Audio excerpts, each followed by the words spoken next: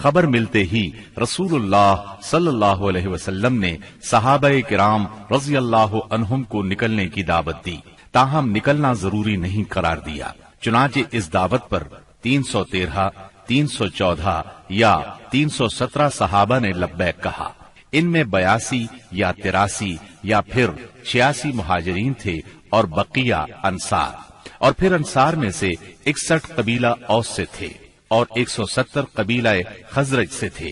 انہوں نے مکمل تیاری بھی نہیں کی تھی۔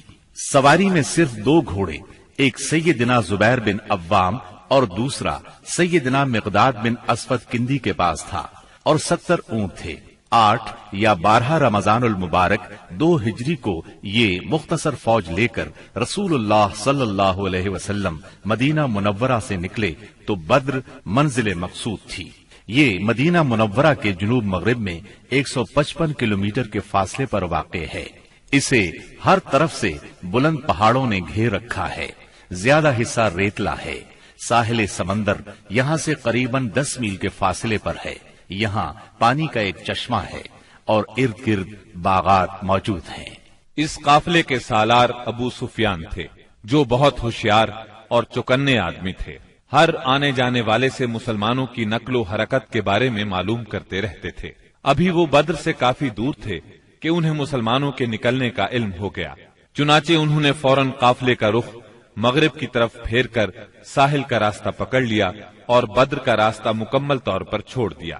ساتھ ہی زمزم بن عمرو غفاری کو اجرت دے کر مکہ بھیجا کہ جس قدر جلد ممکن ہو انہیں مسلمانوں کے نکلنے کی اطلاع دے دیں۔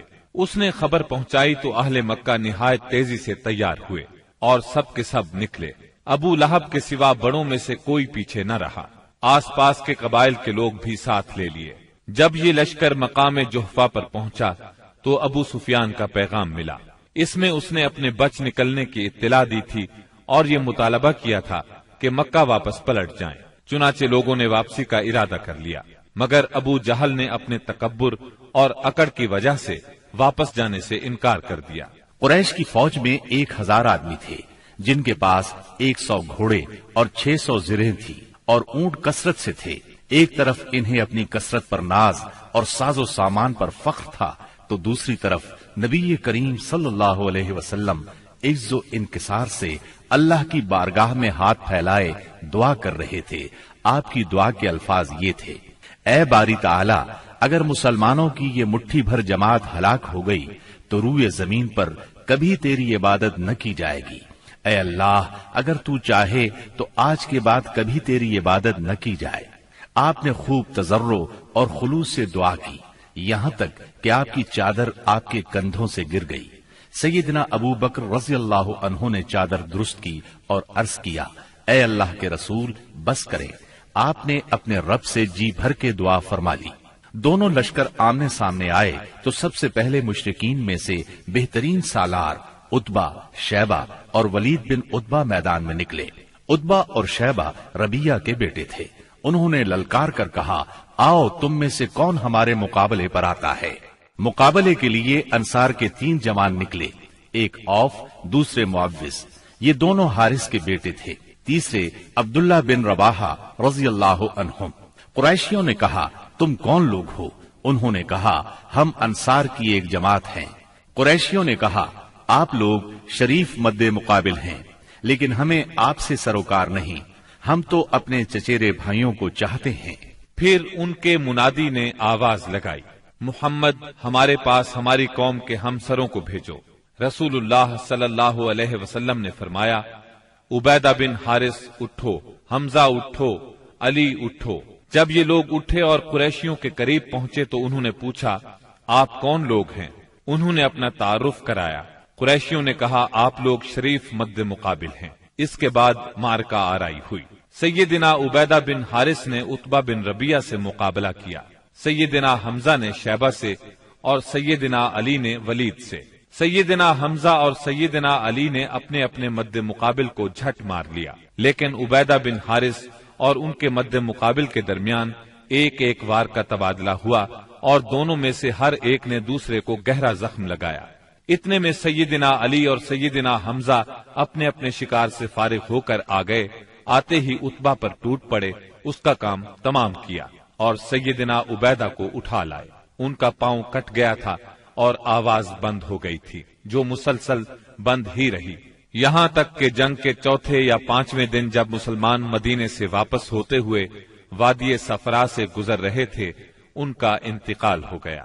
مبارزت کا نتیجہ مشرکین کے لیے برا ثابت ہوا، چنانچہ وہ غصے سے بے قابو ہو کر مسلمانوں کی صفوں میں تندی کے ساتھ ٹوٹ پڑے، گھمسان کا رن پڑا اور کشتوں کے پشتے لگ گئے۔ اس سے مشرکین کی صفوں میں اضطراب کی لہر دوڑ گئی۔ طاغوت اکبر ابو جہل ملعون نے اپنی صفوں میں اضطراب کی ابتدائی لہر دیکھی تو چاہا کہ اس سیلاب کے سامنے ڈٹ جائے، چنانچہ وہ اپنے لشکر کو للکارتا ہوا تکبر کے ساتھ کہنے لگا، لات و عزا کی قسم، ہم اس وقت تک واپس نہیں ہوں گے جب تک انہیں رسیوں میں نہ جکڑ لیں۔ دیکھو تمہارا کوئی آدمی ان کے کسی آدمی کو قتل نہ کرے، بلکہ انہیں پکڑو اور گرفتار کرو تاکہ ہم ان کو اس حرکت کا مزہ چکھائیں۔ لیکن اسے اس غرور کی حقیقت کا بہت جلد پتہ لگ گیا، کیونکہ چند ہی لمحے بعد مسلمانوں کے حملے کی تندی کے سامنے مشرکین کی صفیں پھٹنا شروع ہو گئیں۔ البتہ ابو جہل اب بھی اپنے گرد مشرکین کا ایک غول لیے جمع ہوا تھا۔ اس غول نے ابو جہل کے چاروں طرف تلواروں کی باڑھ اور نیزوں کا ایک جنگل قائم کر رکھا تھا، لیکن غیرت مند مسلمانوں کے اسلامی ہجوم کی آندھی نے اس باڑھ کو بھی بکھیر دیا اور اس جنگل کو بھی اکھیڑ دیا۔ اس کے بعد یہ طاغوت اکبر دکھائی پڑا۔ مسلمانوں نے دیکھا کہ وہ ایک گھوڑے پر چکر کاٹ رہا ہے، ادھر اس کی موت دو انصاری جوانوں کے ہاتھوں اس کا خون چوسنے کی منتظر تھی۔ طاغوت اکبر ابو جہل کے قتل کا عبرتناک واقعہ بیان کرتے ہوئے عبد الرحمن بن عوف رضی اللہ عنہ فرماتے ہیں کہ میں جنگ بدر کے روز صف کے اندر تھا کہ اچانک مڑا تو کیا دیکھتا ہوں کہ دائیں بائیں دو نو عمر جوان ہیں۔ گویا ان کی موجودگی سے میں حیران ہو گیا کہ اتنے میں ایک نے اپنے ساتھی سے چھپا کر مجھ سے کہا، چچا جان مجھے ابو جہل کو دکھلا دیجیے۔ میں نے کہا، بھتیجے تم اسے کیا کرو گے؟ اس نے کہا، مجھے بتایا گیا ہے کہ وہ رسول اللہ صلی اللہ علیہ وسلم کو گالی دیتا ہے۔ اس ذات کی قسم جس کے ہاتھ میں میری جان ہے، اگر میں نے اس کو دیکھ لیا تو میرا وجود اس کے وجود سے الگ نہ ہوگا، یہاں تک کہ ہم میں سے جس کی موت پہلے لکھی ہے وہ مر جائے۔ وہ کہتے ہیں مجھے اس پر تعجب ہوا۔ اتنے میں دوسرے نو عمر نوجوان نے مجھے اشارے سے متوجہ کر کے یہی بات کہی۔ ان کا بیان ہے کہ میں نے چند ہی لمحوں بعد دیکھا کہ ابو جہل لوگوں کے درمیان چکر کاٹ رہا ہے۔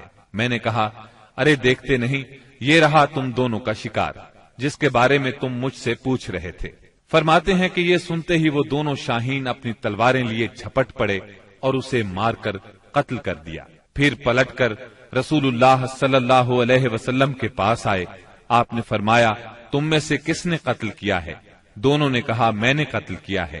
آپ نے دونوں کی تلواریں دیکھیں اور فرمایا، تم دونوں نے قتل کیا ہے، البتہ ابو جہل کا سامان معاذ بن عمرو بن جموح کو دیا۔ دونوں حملہ آوروں کا نام معاذ بن عمرو بن جموح اور معاذ بن افرا ہے۔ سیرت نگار ابن اسحاق کا بیان ہے کہ معاذ بن عمرو بن جموح نے کہا کہ میں نے مشرکین کو سنا وہ ابو جہل کے بارے میں کہہ رہے تھے، ابو الحکم تک کسی کی رسائی نہ ہو۔ معاذ بن عمرو کہتے ہیں کہ جب میں نے یہ بات سنی تو اسے اپنے نشانے پر لے لیا اور اس کی سمت جمع رہا۔ جب گنجائش ملی تو میں نے حملہ کر دیا اور ایسی ضرب لگائی کہ اس کا پاؤں نصف پنڈلی سے اڑ گیا۔ واللہ جس وقت یہ پاؤں اڑا ہے تو میں اس کی تشبیہ صرف اس گٹھلی سے دے سکتا ہوں جو موصل کی مار پڑنے پر جھٹک کر اڑ جائے۔ کہتے ہیں کہ ادھر میں نے ابو جہل کو مارا اور ادھر اس کے بیٹے اکرما نے میرے کندھے پر تلوار چلائی، جس سے میرا ہاتھ کٹ کر میرے بازو کے چمڑے سے لٹک گیا اور لڑائی میں مخل ہونے لگا۔ میں اسے اپنے ساتھ گھسیٹتے ہوئے سارا دن لڑا، لیکن جب وہ مجھے اذیت پہنچانے لگا تو میں نے اس پر اپنا پاؤں رکھا اور اسے زور سے کھینچ کر الگ کر دیا۔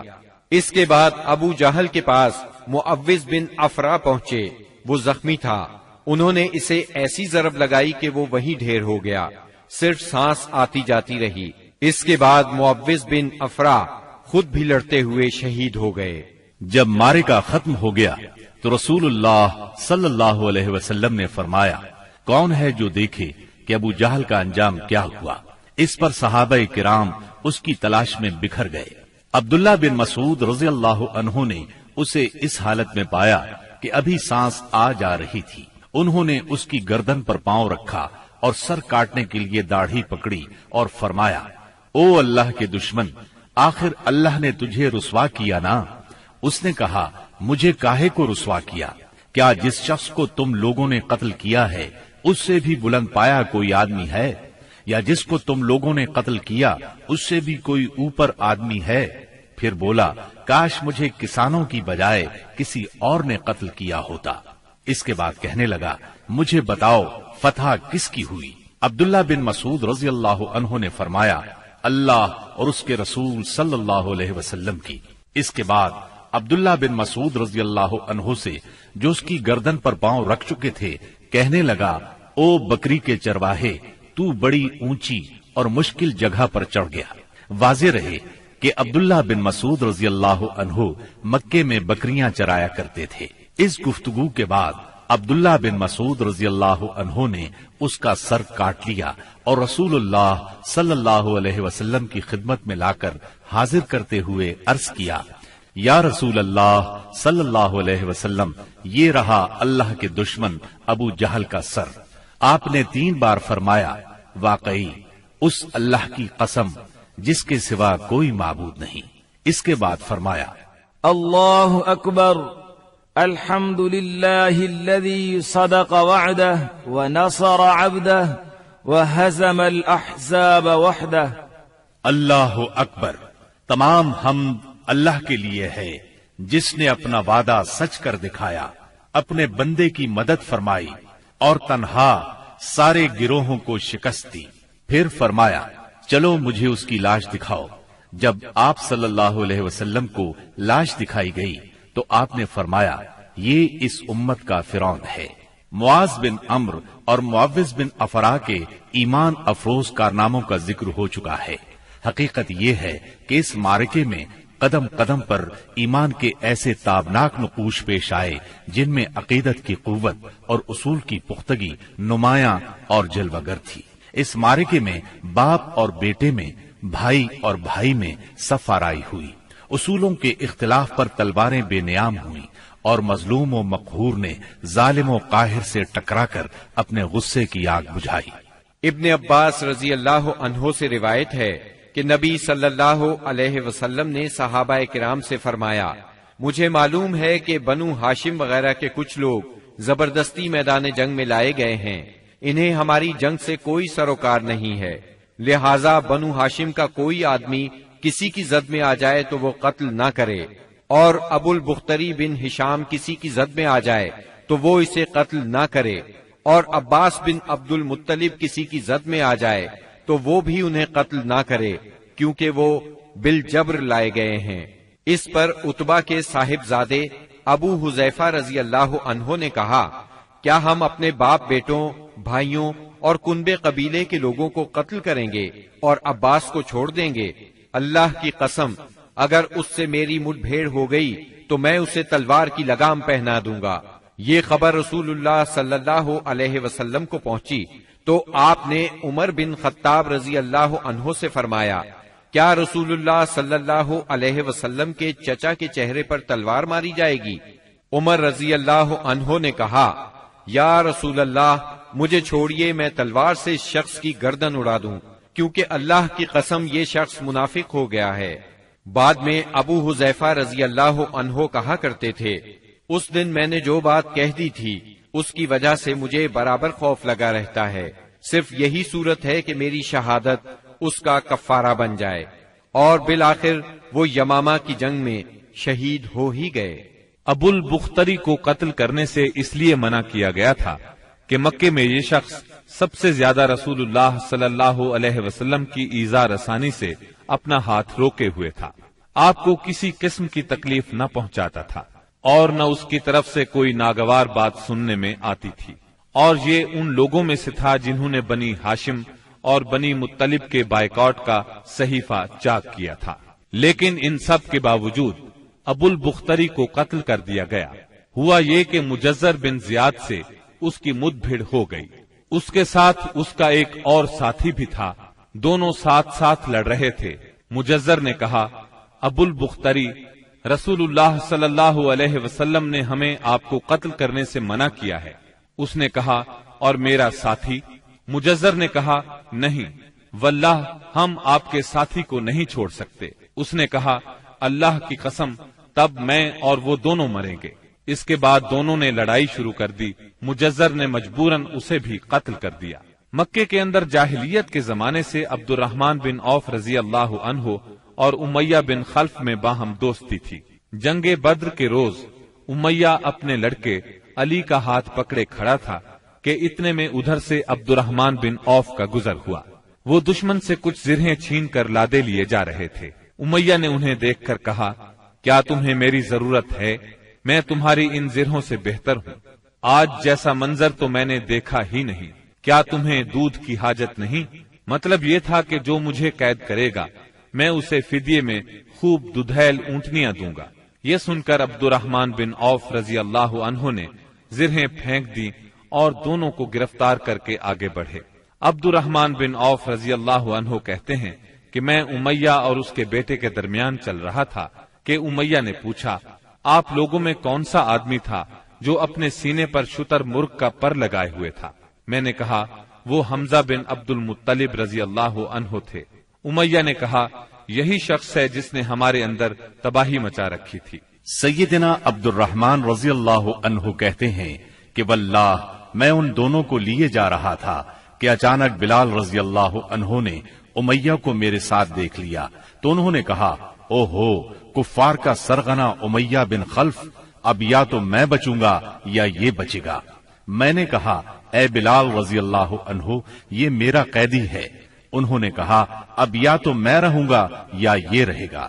پھر نہایت بلند آواز سے پکارا، اے اللہ کے مددگارو، یہ رہا کفار کا سرغنہ امیہ بن خلف، اب یا تو میں رہوں گا یا یہ رہے گا۔ عبد الرحمن بن عوف رضی اللہ عنہ کہتے ہیں کہ اتنے میں لوگوں نے ہمیں گھیرے میں لے لیا۔ میں ان کا بچاؤ کر رہا تھا مگر ایک آدمی نے تلوار سے اس کے بیٹے کے پاؤں پر ضرب لگائی اور وہ وہیں گر گیا۔ ادھر امیہ نے اتنے زور سے چیخ ماری کہ میں نے ویسی چیخ کبھی سنی ہی نہ تھی۔ میں نے کہا، نکل بھاگو، مگر آج بھاگنے کی گنجائش نہیں۔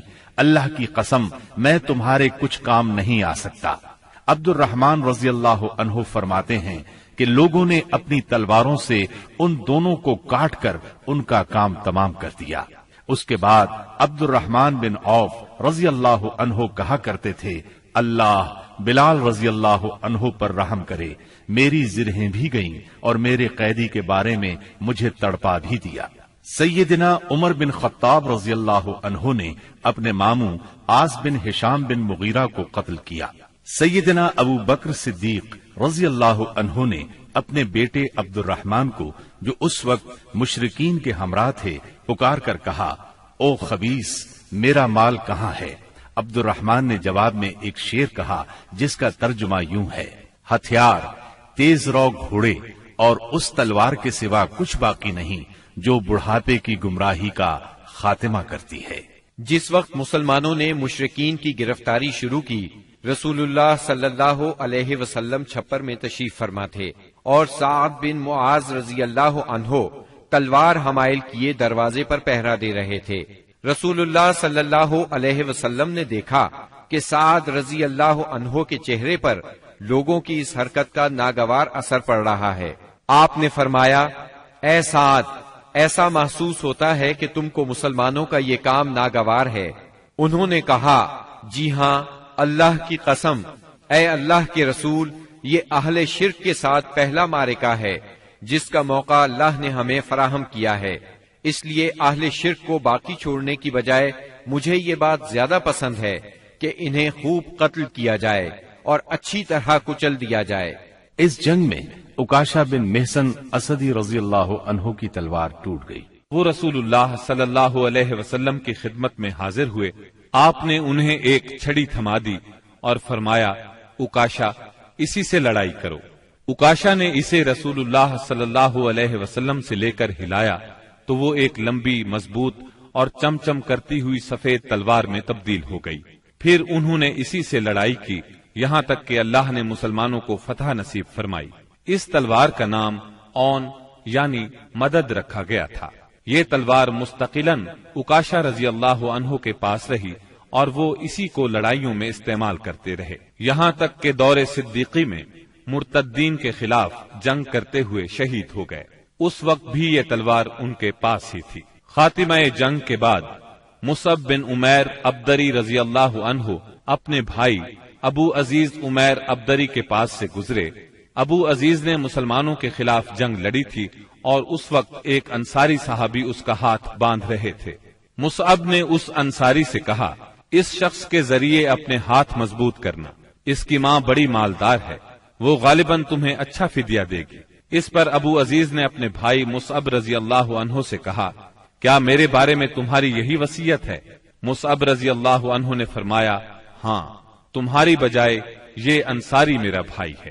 جب مشرکین کی لاشوں کو کنویں میں ڈالنے کا حکم دیا گیا اور عتبہ بن ربیعہ کو کنویں کی طرف گھسیٹ کر لے جایا جانے لگا تو رسول اللہ صلی اللہ علیہ وسلم نے اس کے صاحبزادے ابو حذیفہ رضی اللہ عنہ کے چہرے پر نظر ڈالی، دیکھا تو غمزدہ تھے، چہرہ بدلا ہوا تھا۔ آپ صلی اللہ علیہ وسلم نے فرمایا، ابو حذیفہ، غالباً اپنے والد کے سلسلے میں تمہارے دل کے اندر کچھ احساسات ہیں۔ انہوں نے کہا، نہیں واللہ یا رسول اللہ، میرے اندر میرے باپ کے بارے میں اور ان کے قتل کے بارے میں ذرا بھی لرزش نہیں، البتہ میں اپنے باپ کے متعلق جانتا تھا کہ ان میں سوجھ بوجھ ہے، دور اندیشی اور فضل و کمال ہے، اس لیے میں آس لگائے بیٹھا تھا کہ یہ خوبیاں انہیں اسلام تک پہنچا دیں گی، لیکن اب ان کا انجام دیکھ کر اور اپنی توقع کے خلاف کفر پر ان کا خاتمہ دیکھ کر مجھے افسوس ہے۔ اس پر رسول اللہ صلی اللہ علیہ وسلم نے سیدنا ابو حذیفہ رضی اللہ عنہ کے حق میں دعائے خیر فرمائی اور ان سے بھلی بات کہی۔ آخرکار اسلام نے کفر پر فتح پائی۔ اس غزوہ بدر میں قریش کا سردار ابو جہل بھی مارا گیا۔ یہ وہی ابو جہل تھا جس نے نبی کریم صلی اللہ علیہ وسلم اور مسلمانوں پر ظلم و ستم کے پہاڑ توڑے تھے۔ 70 کافر موت کے گھاٹ اترے، 70 ہی گرفتار ہوئے، باقی دم دبا کر بھاگ نکلے۔ مسلمانوں میں صرف 14 شہید ہوئے، ان میں 6 مہاجر اور 8 انصاری تھے۔ اس جنگ نے اسلام کے دشمنوں کی طاقت کا جنازہ نکال دیا، ان کا بھرم کھل گیا اور ان کا غرور خاک میں مل گیا۔ جب رسول اللہ صلی اللہ علیہ وسلم مدینہ پہنچ چکے تو آپ نے قیدیوں کے بارے میں مشورہ کیا۔ سیدنا ابو بکر نے فدیہ لینے کی رائے دی، جبکہ سیدنا عمر کی رائے یہ تھی کہ انہیں قتل کر دیا جائے۔ انہوں نے فرمایا، میرا قریبی میرے حوالے کریں اور میں اسے قتل کروں۔ عقیل بن ابی طالب سیدنا علی کے حوالے کریں، وہ اس کی گردن کو اڑائیں، یہاں تک کہ اللہ کو معلوم ہو جائے کہ ہمارے دلوں میں مشرکین کے لیے کوئی نرم گوشہ نہیں ہے، اور یہ حضرات مشرکین کے ائمہ اور قائدین ہیں۔ رسول اللہ صلی اللہ علیہ وسلم نے فدیہ لینا طے کیا۔ یہ فدیہ 4000 سے 3000 اور کم از کم 1000 درہم تک تھا، اور ان میں سے جو لکھنا پڑھنا جانتے تھے ان کا فدیہ یہ قرار دیا گیا کہ وہ 10 بچوں کو لکھنا پڑھنا سکھا دیں۔ غزوہ بدر میں قریش کے 70 آدمی مارے گئے، ان میں عتبہ اور ابو جہل جیسے رئیس شامل تھے۔ ابو جہل کے بعد قریش کا سردار ابو سفیان کو بنایا گیا، یہ بنو امیہ سے تھے۔ اس طرح بنو امیہ کے وقار میں اضافہ ہو گیا۔ جمادی الاولیٰ 3 ہجری میں قریش نے اپنا ایک قافلہ عراق کے راستے ملک شام بھیجا۔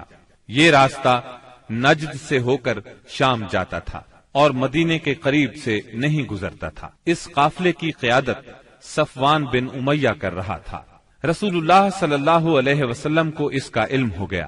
آپ نے سیدنا زید بن حارثہ رضی اللہ عنہ کی کمان میں 200 سواروں کا ایک دستہ بھیج دیا۔ قریش کا قافلہ نجد میں قردہ نامی ایک چشمے پر پڑاؤ ڈال رہا تھا کہ سیدنا زید رضی اللہ عنہ نے اس پر حملہ کر دیا۔ نتیجہ یہ ہوا کہ پورا قافلہ ان کے قبضے میں آ گیا، البتہ اس میں جتنے آدمی تھے سب نکل بھاگے۔ صرف قافلے کا رہنما فرات بن حیان گرفتار ہو سکا۔ اس نے اسلام قبول کر لیا۔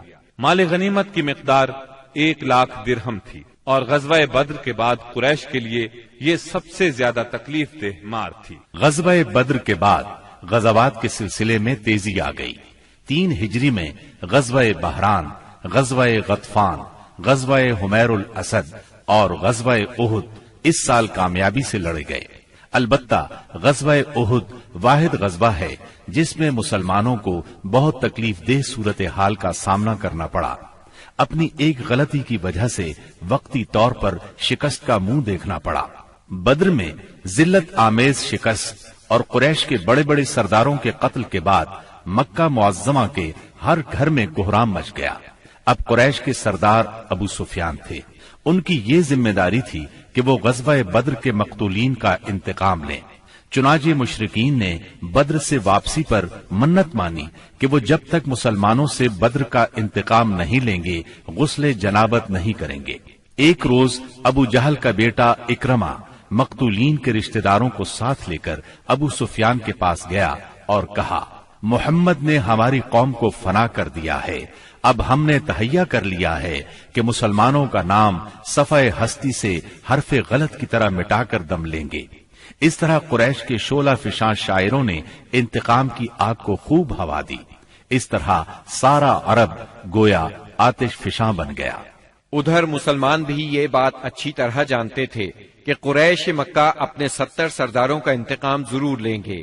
چنانچہ مسلمان کفار مکہ کی سرگرمیوں سے باخبر رہنے کی پوری کوشش کر رہے تھے۔ شوال 3 ہجری میں رسول اللہ صلی اللہ علیہ وسلم کو اطلاع ملی کہ قریش کا لشکر مدینہ منورہ کی طرف بڑھ رہا ہے اور اس کی تعداد 3000 ہے۔ اس پر آپ نے صحابہ کرام رضی اللہ عنہم سے مشورہ کیا۔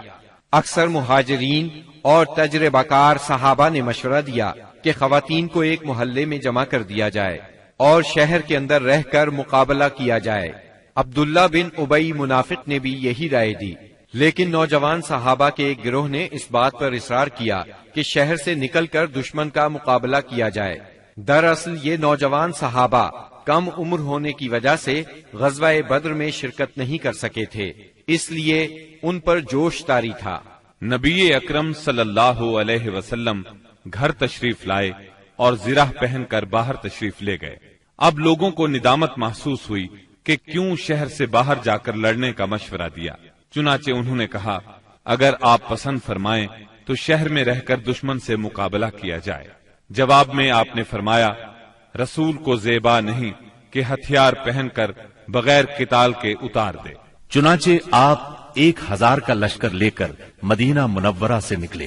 اس کے بعد نبی صلی اللہ علیہ وسلم نے لشکر کو 3 حصوں میں تقسیم کیا۔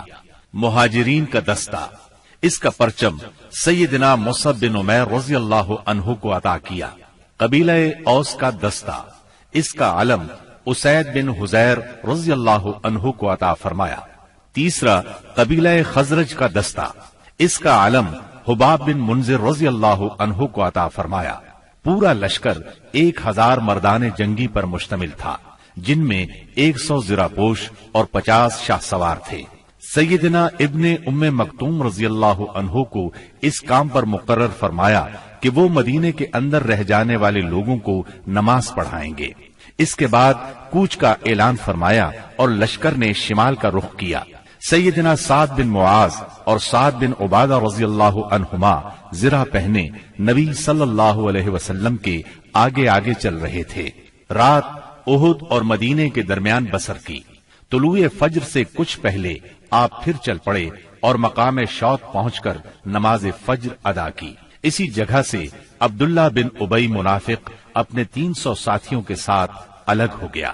اس نے یہ کہتے ہوئے مدینہ منورہ کا رخ کیا، آپ نے ہماری رائے کو کوئی اہمیت نہیں دی، اس لیے ہم واپس جاتے ہیں۔ اس بغاوت اور واپسی کے بعد رسول اللہ صلی اللہ علیہ وسلم نے باقی ماندہ لشکر کو لے کر، جس کی تعداد 700 تھی، دشمن کی طرف قدم بڑھایا۔ دشمن کا پڑاؤ آپ کے اور احد کے درمیان کئی سمت سے حائل تھا، اس لیے آپ نے دریافت کیا کہ کوئی آدمی ہے جو ہمیں دشمن کے پاس سے گزرے بغیر کسی قریبی راستے سے لے چلے۔ اس کے جواب میں ابو خیثمہ رضی اللہ عنہ نے عرض کیا، یا رسول اللہ، میں اس خدمت کے لیے حاضر ہوں۔ پھر انہوں نے ایک مختصر راستہ اختیار کیا۔ وہاں پہنچ کر نبی کریم صلی اللہ علیہ وسلم نے آگے بڑھ کر وادی کے آخری سرے پر واقع احد پہاڑ کی گھاٹی میں نزول فرمایا اور وہیں اپنے لشکر کا کیمپ لگوایا۔ سامنے مدینہ تھا اور پیچھے احد کا پہاڑ۔ اس طرح دشمن کا لشکر مسلمانوں اور مدینے کے درمیان حد فاصل بن گیا۔ یہاں پہنچ کر رسول اللہ صلی اللہ علیہ وسلم نے لشکر کی ترتیب و تنظیم قائم کی اور جنگی نقطۂ نظر سے اسے کئی صفوں میں تقسیم فرمایا۔ ان کی کمان سیدنا عبداللہ بن جبیر بن نعمان رضی اللہ عنہ کے سپرد کی اور انہیں وادی کنات کے جنوبی کنارے پر واقع ایک چھوٹی سی پہاڑی پر، جو اسلامی لشکر کے کیمپ سے کوئی 150 میٹر جنوب مشرق میں واقع ہے اور اب جبل رومات کے نام سے مشہور ہے، تعینات فرمایا اور انہیں ہدایات دیتے ہوئے فرمایا، اگر تم لوگ دیکھو کہ ہمیں پرندے اچک رہے ہیں تو بھی اپنی جگہ نہ چھوڑنا یہاں تک کہ میں بلا بھیجوں، اور اگر تم دیکھو کہ ہم نے قوم کو شکست دی ہے اور انہیں کچل دیا ہے تو بھی اپنی جگہ نہ چھوڑنا یہاں تک کہ میں بلا بھیجوں۔ باقی لشکر کی ترتیب یہ تھی: دائیں جانب والے لشکر پر سیدنا منذر بن عمرو مقرر تھے اور بائیں جانب والے لشکر پر زبیر بن عوام، اور ان کا معاون سیدنا مقداد بن اسود کو بنایا گیا۔ سیدنا زبیر کو یہ مہم بھی سونپی گئی کہ وہ خالد بن ولید کے شاہ سواروں کی راہ روکے رکھیں۔ اس ترتیب کے علاوہ صف کے اگلے حصے میں ایسے ممتاز اور منتخب بہادر مسلمان رکھے گئے جن کی جاں بازی اور دلیری کا شہرہ تھا اور جنہیں ہزاروں کے برابر مانا جاتا تھا۔ یہ منصوبہ بڑی باریکی اور حکمت پر مبنی تھا، جس سے نبی کریم صلی اللہ علیہ وسلم کی فوجی قیادت کی عبقریت کا پتہ چلتا ہے اور ثابت ہوتا ہے کہ کوئی کمانڈر کیسا ہی بالیاقت کیوں نہ ہو، آپ سے زیادہ باریک اور باحکمت منصوبہ تیار نہیں کر سکتا۔ یہ تھی نبی کریم صلی اللہ علیہ وسلم کی لشکر کی ترتیب و تنظیم، جو 7 شوال 3 ہجری کی صبح عمل میں آئی۔ ادھر مشرکین نے بھی صف بندی ہی کے اصول پر اپنے لشکر کو منظم کیا تھا۔ ان کا سپہ سالار ابو سفیان تھا، جس نے قلب لشکر میں اپنا مرکز بنایا تھا۔ دائیں جانب خالد بن ولید سالار تھے، جو ابھی مشرک تھے، اور بائیں جانب کا سالار اکرمہ بن ابو جہل تھا۔ پیدل فوج کی کمان صفوان بن امیہ کے پاس تھی اور تیر اندازوں پر عبداللہ بن ربیہ مقرر ہوئے۔ جھنڈا بنو عبد الدار کی ایک چھوٹی سی جماعت کے ہاتھ میں تھا۔ اس کے بعد دونوں فریق آمنے سامنے اور قریب آ گئے اور لڑائی کا مرحلہ شروع ہو گیا۔ جنگ کے پہلے مرحلے کی ابتدا مشرکین کے علمبردار طلحہ بن ابی طلحہ سے ہوئی۔ اس نے مسلمانوں کو للکارا۔ اس کی للکار سن کر سیدنا زبیر رضی اللہ عنہ فوراً صف سے نکل کر آگے آئے، اس کے مقابل ہوئے، بڑھ کر ایک بھرپور وار کیا۔ طلحہ فوراً ہی جہنم رسید ہو گیا۔ طلحہ کے گرتے ہی جھنڈا اس کے بھائی عثمان نے اٹھا لیا اور مسلمانوں کو مقابلے کے لیے پکارا۔ اب سیدنا حمزہ رضی اللہ عنہ آگے بڑھے اور عثمان کے کندھے پر اس زور سے تلوار ماری کہ کمر تک اتر گئی۔ اس طرح قریش کے 12 علمبردار یکے بعد دیگرے قتل ہوئے۔ پھر عام لڑائی شروع ہوئی۔ گھمسان کی جنگ چھڑ گئی۔ اس میں مسلمانوں کا پلہ بھاری رہا۔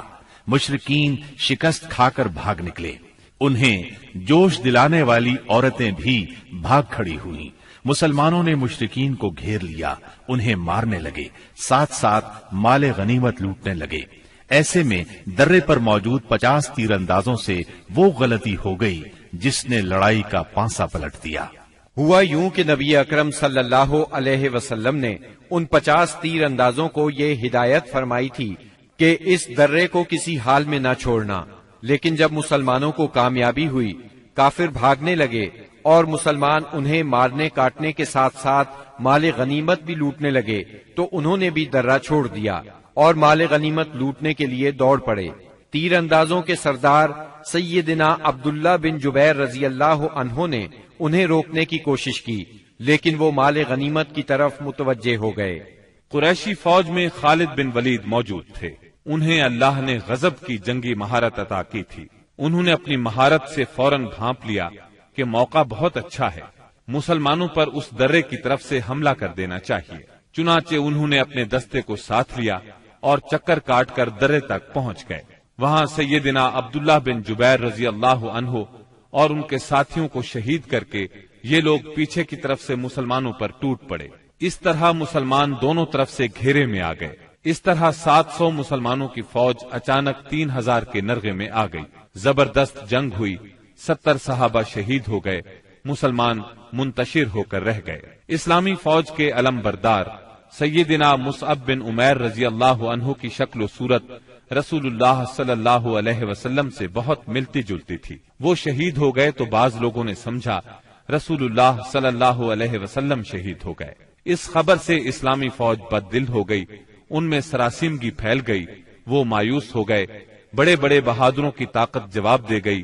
کچھ دیر بعد اتفاق سے کعب بن مالک رضی اللہ عنہ نے رسول اللہ صلی اللہ علیہ وسلم کو دیکھ لیا۔ وہ بلند آواز سے پکارے، مسلمانوں، رسول اللہ صلی اللہ علیہ وسلم زندہ ہے۔ مسلمان اس طرف لپکے اور آپ کو حلقے میں لے لیا۔ لڑائی کے دوران میں ایک پتھر آپ صلی اللہ علیہ وسلم کی پیشانی مبارک پر لگا، اس سے زرہ کی 2 کڑیاں آپ کی پیشانی میں دھس گئیں۔ ایک اور پتھر آ کر لگا، اس سے آپ کے 2 دانت شہید ہو گئے۔ مسلمانوں کے پھر پلٹ آنے پر آخر کافروں کو بھاگتے بنی۔ 70 مسلمانوں کی لاشیں خون اور مٹی میں لت پت پڑی تھیں۔ کفار نے انتقام کی آگ کو اس طرح ٹھنڈا کیا کہ ان میں سے اکثر کے ناک اور کان کاٹ لیے۔ آپ کے چچا سیدنا حمزہ رضی اللہ عنہ کی ناش کے بھی ناک کان کاٹ ڈالے گئے۔ سرور کائنات صلی اللہ علیہ وسلم نے چچا کی لاش دیکھی تو آپ دیدہ ہو گئے، تاہم صبر فرمایا۔ قریش مکہ کے لیے دعا فرمائی، اے اللہ میری قوم کو ہدایت فرما کیونکہ وہ مجھے نہیں جانتے۔ اس کے بعد آپ مسلمان زخمیوں اور شہیدوں کی خبر لینے کے لیے میدان میں تشریف لائے۔ بعض لوگ اس وقت تک بعض شہداء کو مدینے کی طرف لے چلے تھے۔ آپ نے انہیں حکم دیا کہ انہیں ان کی شہادت گاہوں میں واپس لایا جائے اور سارے شہداء کو غسل اور نماز جنازہ کے بغیر ان کے کپڑوں ہی میں دفن کیا جائے۔ آپ نے 2 اور 3 شہیدوں کو ایک ہی قبر میں دفن کیا، اور ایسا بھی ہوا کہ 2 شہیدوں کو ایک ہی کپڑے میں دفن کیا گیا۔ درمیان میں اسخر گھاس ڈال دی گئی۔ لحد میں اس شخص کو آگے کیا جسے قرآن زیادہ یاد تھا۔ آپ نے فرمایا، میں ان لوگوں کے بارے میں قیامت کے دن گواہی دوں گا۔ لوگوں نے سیدنا حنظلہ بن ابی عامر رضی اللہ عنہ کی لاش اس حالت میں پائی کہ وہ زمین سے اوپر اٹھی ہوئی تھی اور اس سے پانی ٹپک رہا تھا۔ رحمت دو عالم صلی اللہ علیہ وسلم نے فرمایا، فرشتے انہیں غسل دے رہے ہیں۔ ان کا واقعہ یہ ہے کہ ان کی نئی شادی ہوئی تھی، بیوی کے ساتھ ہی تھے کہ جنگ کی دعوت کانوں میں پڑی۔ وہ بیوی کو چھوڑ کر سیدھے میدان جنگ میں آ گئے، پھر حالت جنابت ہی میں لڑتے ہوئے شہید ہو گئے۔ چنانچہ فرشتوں نے انہیں غسل دیا، اس لیے انہیں غسیل الملائکہ کہا جاتا ہے۔ سیدنا حمزہ رضی اللہ عنہ کو اتنی چھوٹی چادر میں دفنا دیا گیا کہ اگر سر ڈھانکا جاتا تو پاؤں کھل جاتے تھے اور پاؤں ڈھانکے جاتے تو سر کھل جاتا تھا۔ چنانچہ پاؤں پر ازخر گھاس ڈال دی گئی۔ یہی صورتحال سیدنا مصعب بن عمیر رضی اللہ عنہ کے ساتھ پیش آئی۔ شہداء کے دفن اور ان کے لیے دعا کے بعد نبی اکرم صلی اللہ علیہ وسلم اور صحابہ کرام مدینے کی طرف چلے۔ راستے میں کچھ عورتیں ملی جن کے عزیز شہید ہوئے تھے۔ نبی صلی اللہ علیہ وسلم نے انہیں تسلی دی اور ان کے لیے دعا فرمائی۔ بنو دینار کی ایک خاتون آئی جن کے شوہر، بھائی اور باپ شہید ہو گئے تھے۔ جب انہیں ان کے عزیزوں کی شہادت کی خبر دی گئی تو بولی، رسول اللہ صلی اللہ علیہ وسلم کی کیا خبر ہے؟ انہیں بتایا گیا رسول اللہ صلی اللہ علیہ وسلم خیریت سے ہیں۔ وہ بولی، میں آپ کو دیکھنا چاہتی ہوں۔ لوگوں نے اشارے سے بتایا۔ جب ان کی نظر آپ پر پڑی تو بولی، کل مصیبت بعدک جلل، کہ آپ کے بعد ہر مصیبت ہیچ ہے۔ مدینے پہنچ کر مسلمانوں نے ہنگامی حالت میں رات گزاری۔ جسموں پر زخم ہی زخم تھے، تھکن سے بدن چور چور تھے اور غم و الم کی کیفیت طاری تھی۔ اس کے باوجود وہ مدینے کا پہرا دیتے رہے اور رسول اللہ صلی اللہ علیہ وسلم کی پہرے داری کرتے رہے۔ ادھر رسول اللہ صلی اللہ علیہ وسلم نے محسوس کیا کہ دشمن کی نقل و حرکت پر نظر رکھنا ضروری ہے تاکہ وہ مدینے کا رخ کریں تو ان سے کھلے میدان ہی میں 2 ہاتھ کر لیے جائیں۔ چنانچہ صبح ہوئی تو آپ نے اعلان فرمایا دشمن سے مقابلے کے لیے چلنا ہے، اور صرف وہی آدمی جا سکتا ہے جو احد کی لڑائی میں شریک تھا۔ اس پر لوگوں نے کہا ہم نے بات سنی اور مانی۔ چنانچہ سب لوگ مدینہ منورہ سے روانہ ہوئے۔ آپ نے 8 میل دور حمراء الاسد کے مقام پر پہنچ کر پڑاؤ ڈالا۔ ادھر مشرکین نے مدینہ منورہ سے 36 میل دور مقام روحا پر پڑاؤ ڈالا اور مدینے پر دوبارہ چڑھائی کرنے کا مشورہ شروع کر دیا۔ انہیں افسوس اس بات کا تھا کہ انہوں نے ایک بہترین موقع کھو دیا۔ ایسے میں معبد بن ابی معبد خزائی آپ کی خدمت میں حاضر ہوا۔ یہ آپ کے خیر خواہوں میں سے تھا۔ حمراء الاسد میں آپ کے سامنے پہنچ کر اس نے احد کے واقعے پر تعزیت کی۔ آپ نے اس سے فرمایا تم جا کر ابو سفیان سے ملو اور اس کی حوصلہ شکنی کرو۔ معبد روحا پہنچا۔ اس وقت تک مشرکین مدینے کی طرف پلٹ پڑنے کا فیصلہ کر چکے تھے۔ معبد نے انہیں بری طرح ڈرایا، کہنے لگا محمد ایسی جمعیت لے کر نکلے ہیں کہ میں نے ایسی مثال پہلے نہیں دیکھی۔ وہ سب لوگ تمہارے خلاف غصے سے بھرے ہوئے ہیں، بھڑکے ہوئے ہیں۔ ان پر اس قدر جوش طاری ہے کہ میں نے ایسی مثال پہلے کبھی نہیں دیکھی۔ نیز میرا خیال ہے کہ تم کوچ کرنے سے پہلے پہلے اس لشکر کا ہراول دستہ اس ٹیلے کے پیچھے سے نمودار ہوتا ہوا دیکھ لوگے۔